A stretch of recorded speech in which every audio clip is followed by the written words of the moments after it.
ô chỉ bao luôn tao nói chùa đó chỉ bảo là lù nữa tôi sẽ mà này chơi sáng nắng chơi hư chơi chỉ chơi hư nắng thì chỉ bảo cái nắng tàn ra đồng chùa chỉ căng chấp lại giờ tụi chùa nó nếu tôi nói sáng nắng chỉ dùng cho xe cực kỳ rồi nè như từ lu họ ba rồi chạy lo tự nhiên cái từ lúc là chỉ họ bám chỉ nhẹ cho yếu nó thế mà bảo cái nắng chấp lại uốn nắng qua giờ chỉ tao nên nó tôi điều sáng nắng chỉ ít nông nắng là yếu trong đồng chùa nè sao chơi lại thì cái nắng một con nó chỉ đồng chùa sao kia rồi tụi nó cái làm những cái trùng chia là chỉ tao gầy rồi ní thì用gầy sao chẳng gầy gì ní bảo thì用gầy nó à được à có bảo bao hai luôn à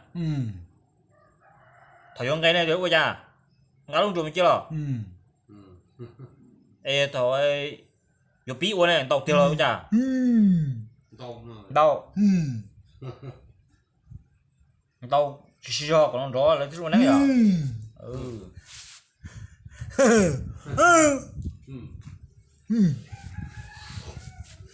rồi rồi à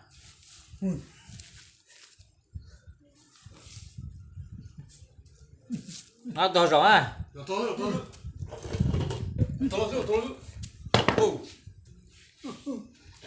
ô to rất nhiều chỉ cho một cái mù từ trong nó nữa dạ có sao nè à sao thế lại là chuột là lúc xưa mà căng chập là rồi thì sao hay cái gì chỉ bị chuột đấy à bây giờ nó chuột to nó xa nó phát rồi ta chỉ nó có hai cái đó là thỏ nhiên thỏ là thỏ nhiều cha thì sẽ sao thế bỏ thỏ nhiều rồi người tiền cha tiền này thỏ này nhiều nè từ lúc trò sao là từ thua là từ lúc tụi chuột nó chế hả ba thâu thì được cái tụi nằng lâu lại mua đi là đã chỉ chầu tờ dùng cho chầu xuống đó nhà tôi à bỏ cụ thế ưa lần nhau nó nói giờ câu này tích cho lấy bỏ lại sao phát chưa à thỏ có nhiên nhiều có tiền liền nóng liệu nắng của mình tôi nói sao là hay là liền nóng lên giờ đó giờ của mùa bỏ lên từ nắng của mà cho mùa đồng ruộng lên giờ đó tụi nó mà giấy tụi phải đồng ruộng kinh chấp lời chùa xứ thì sẽ mà nữa đồng ruộng chỉ sao có kia nè lại cho trái lại chỉ ua lo chủ yếu bảo để chuyển đồng ruộng lại nó là trời ạ bây giờ hay luôn đó à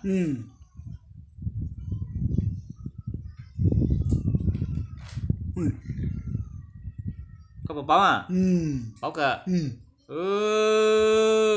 nó mà chủ nhau YouTube nó chủ có chỉ bảo điều thôi không còn nó có phần trung có chỉ bảo điều thì nó cho mà lại bỏ à ủa nè ủa còn nắng rồi sao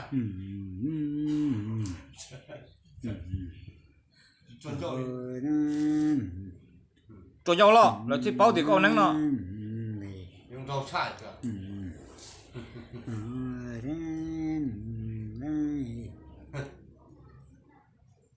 大啊hay mà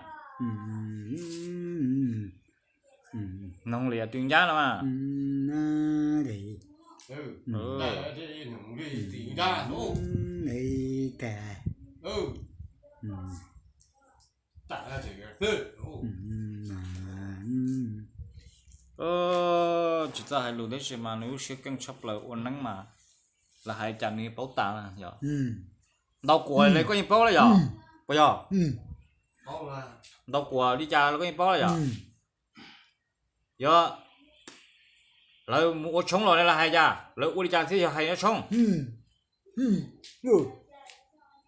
mua sát tiền đi cha mà ngã lúc cầu đi cha ngã lúc cầu đi cha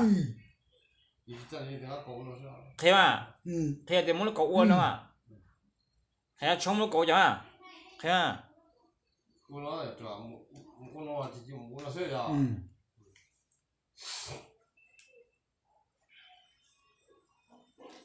bao luôn rồi ừ có bao ừ chỉ thả luôn giờ có tua nó ha ừ thả luôn hay mà yếu tao rồi muốn thả mà thả hay ha ừ có giờ có chết đầu thế nào rồi thì thay bỏ nó chết đầu rồi qua rồi của lúc sau đó nó cho nó chi có tàu thế nào dạ ơi chứ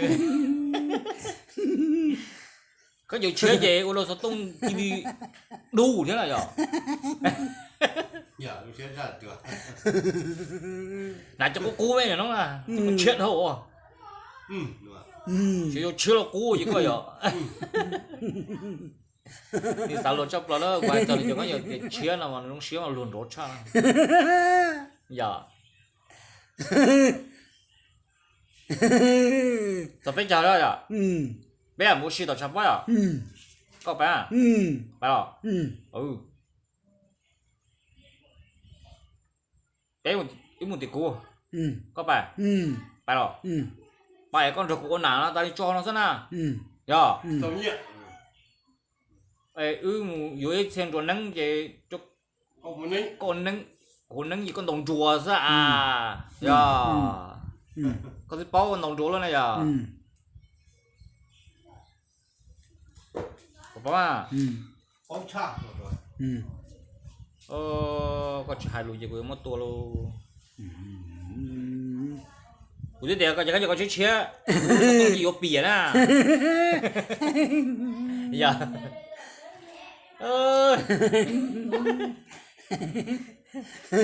chẳng nào có nhiều chế sao 똥이 요 비야 đấy chẳng nào trời tao nói chơi à trời bao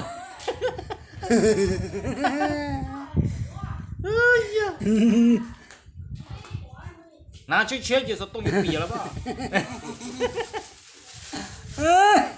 ơi tao lột chơi rồi có một sao thì bây giờ phải tiếng ngay cái đây à sao rồi còn tao mà cứ ốt thông đây mà uốn nắng thuộc kiếm mới chỉnh chơi rồi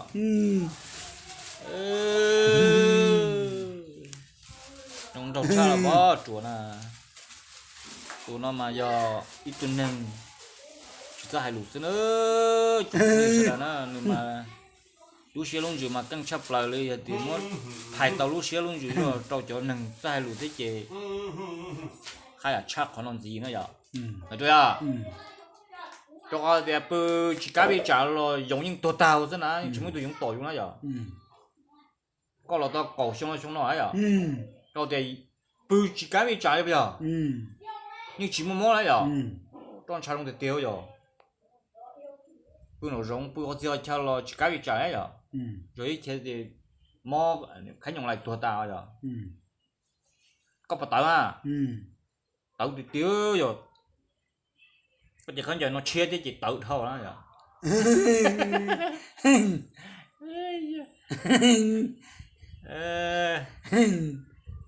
thò lên thò lên ha thò thì nhớ rong nè thò lên à thò chụp hình sẽ được tết nhớ rong nó mà thì sát gì uốn nó rồi đi sát gì mua sát tiền cậu uốn nó rồi sắp đi nó nhớ tụi đen đó bao được tiền đó nhớ rong nó mà cần được tiền đâu nhớ rong nó có sẽ này bao nè chúa nè có bao phải để những thông cái hậu xe có bao nhiêu thông có bao cho nên bao là bao thuốc cho nên là thuốc cho nên uống nên là bao cả nhỏ từ không sửa xe cho trả cho tao cũng đó nhớ mu rồi tối rồi à rồi nói rồi tụi nó một sáu cho năng sẽ từ nữa nếu thiệp đấy nhớ từ Mua chả không? Nhá hậu. Có một chiếc tàu ở đâu? Ô, một chiếc tàu luôn. Lo đó.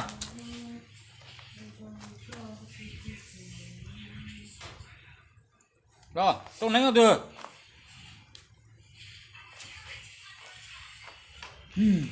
Có từ.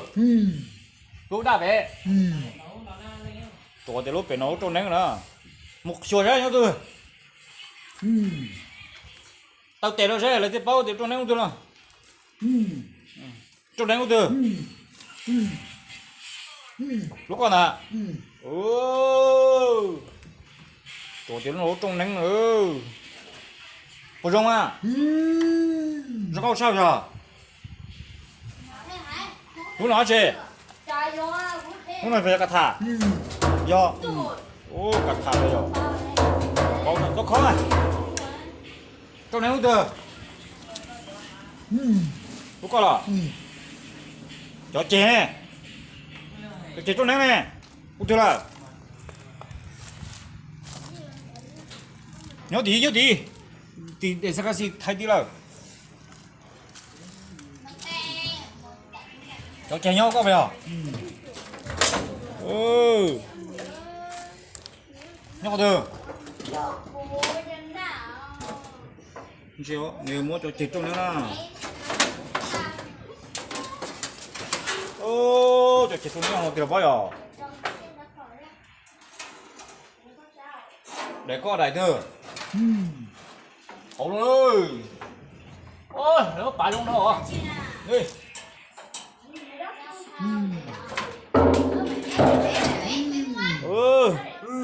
Cho chè luôn. Nó chè nó chiên nó rồi. Bây giờ. Giờ. Bóng thì tiêu rồi kìa. Có chưa? Đừng nấu quên nắng rồi. Giờ. Treo nó cho có gì tôi sao nhỉ? Có không? Tôi sao đi chừng nhỉ?